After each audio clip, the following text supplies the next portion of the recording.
Today we are going to have a story translation. I will speak Hindi sentences and you will speak English sentences so that you may know how to translate a story well. So I'll speak Hindi, but she will speak English sentences, and after that I will speak English sentences so that you may all understand that she's going right or wrong. Okay, so I'm going to start it.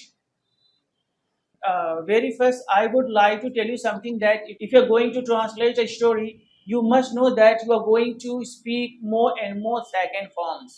एक बात खूब अच्छा से समझ लीजिए, story का नाम आते ही कोई पास्ट की बात करेंगे तो आपको ज्यादा से ज्यादा सेकंड फॉर्म से मुलाकात होगी, ज्यादा से ज्यादा सेकंड फॉर्म ही आएगा। इवन अगर आपके सेंटेंसेस में कोई इज एम आर वाला सेंटेंस आ जाएगा ना, आई वाला, वो वाजवर में बदल जाएगा। अगर कोई सेंटेंस हैव से आ जाएगा ना, जैसे स्टोरी में आ जाएगा मेरे पास पैसा है, तो ये मत कह दीजिएगा I have money, had I had money हो जाएगा। और अगर कोई बोलेगा मैं आता हूं, तो फर्स्ट फॉर्म नहीं इस्तेमाल करना है, सेकंड फॉर्म। हर प्रेजेंट स्टोरी में पास्ट हो जाता है, इज एम आर वाजवर में बदल जाता है, शैल या विल वुड में बदल जाता है, हैव या हैज हैड में बदल जाता है, वर्ब का फर्स्ट फॉर्म वर्ब के सेकंड फॉर्म में बदल जाता है। कैसे, आइए कुछ एग्जांपल्स देखें। एक आदमी महात्मा बुद्ध के पास आया। A man came to Mahatma Buddha. A man came to Mahatma Buddha. वह बुद्ध को गाली देने लगा। He started to abuse Buddha. He started to abuse Buddha या Buddha. He started to abuse Buddha. Buddha चुप, बुद्ध खामोश रहे। Buddha kept silent. Buddha kept silent।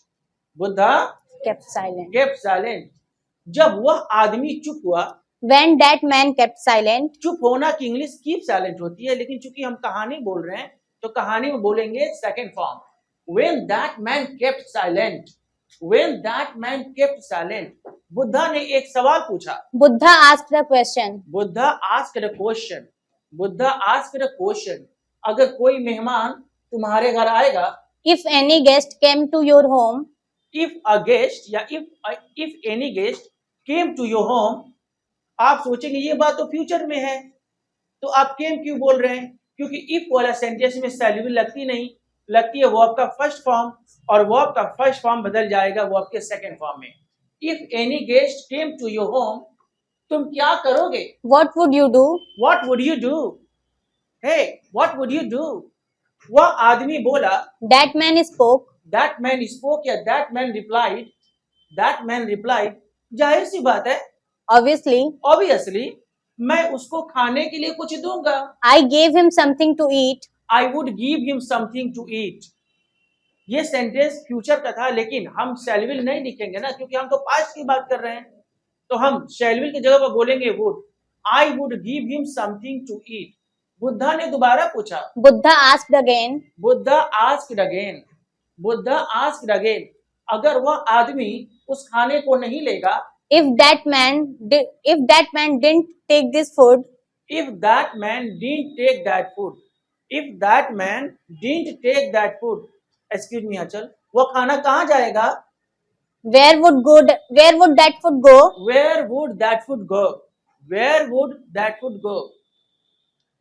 वह आदमी बोला। That man replied, वह खाना वापस मेरे पास आ जाएगा। that food would return to me. That food would return to me। That food would return to me। तब बुद्धा ने कहा।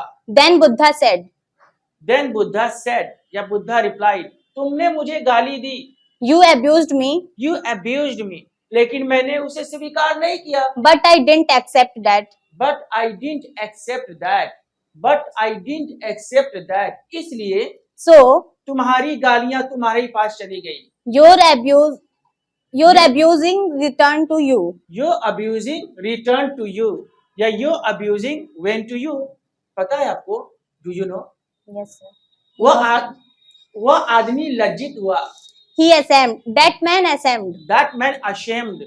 शर्मिंदा होना, लज्जित होना को इंग्लिश में कहते हैं ashamed। That man ashamed। और उसने प्रॉमिस किया। And he promised. And he promised। वह अब किसी को गाली नहीं देगा। He would not abuse anybody now. He would not abuse anyone in future। That's great. क्या बात समझ में आई? Yes, Have sir. you seen?